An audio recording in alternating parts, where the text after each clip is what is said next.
máy cắt sắt GCO-200 của Bosch. Và đây là cái hộp của chúng ta nè. Trên đây nó sẽ có những cái thông số và in trên tem, đó là thương hiệu Bosch, mã nó là 1619303640 và được sản xuất tại Trung Quốc. Và đây cái mã vạch của nó.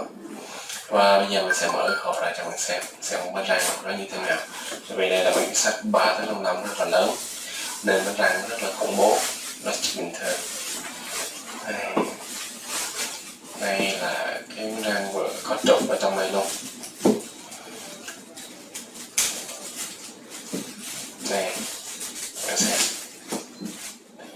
bánh răng nó rất là dày, rất chắc chắn, nó rất là to. Tại vì những dòng Bosch này GCO-200 là miếng sắt tới 3-5 rất là lớn, và nó sẽ có hai quả đạn đi kèm, quả đạn đầu và đuôi.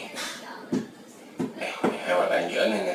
Mình thích đây là quả đạn này nó sẽ được phần lõi giữa là cao su, nên khi mà nó hoạt động các bạn sẽ cảm thấy máy rất là êm, chạy rất là đầm, không bị rung hoặc không bị giật. Tại vì và không tạo ra nhiệt nhiều. Tại vì phần lõi giữa là cao su nó không giữ nhiệt, để làm cho cái máy chúng ta hoạt động rất là êm. Và bạn nhìn sang những bánh răng này nó rất là dày. Những cái dòng khác thì mình thấy là phần bánh răng rất là mỏng, cái phần ở giữa này khác lại khít lại với nhau, nó rất là mỏng. Và cái trục nó được tiện bằng kim loại nguyên khối nên rất là chắc chắn, cực kỳ chắc chắn luôn. Nó mới có thể là giúp cho cái máy chúng ta là hoạt động êm ái và mạnh mẽ được và sử dụng được rất là lâu. Vì những cái dòng Trung Quốc thì cái phần bánh răng của nó, cái trục nó rất là yếu, nên khi chúng ta sử dụng qua một thời gian mình sẽ không bị ảnh hưởng này.